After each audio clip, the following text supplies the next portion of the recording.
Ω, ήρθες επιτέλους πουτανάρα, επιτέλους θα γαμίσω. Μουα. Λοιπόν, δεν σε βλέπω πολύ καυλωμένη όπως τις άλλες φορές. Σε βλέπω λίγο κομμένη, μήπως έχεις κάτι σήμερα? Πω, πώς είσαι έτσι, μωρή φλόμπα, πώς είσαι έτσι? Φλόμπα, φλόμπα ρε καράφλα.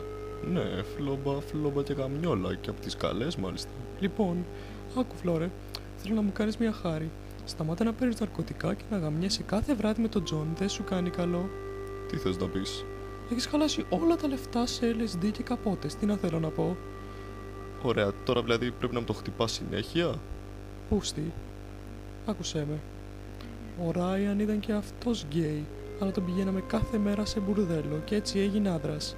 Και τώρα γαμάει κοπελίτσες. Και το ίδιο θα κάνεις και εσύ. Μα δεν μπορώ να καταλάβω ποιο το πρόβλημα να είμαι γκέι. Γιατί ηλίθιε, δεν στέκει κοντζά μαντράχαλος να είσαι γκέι.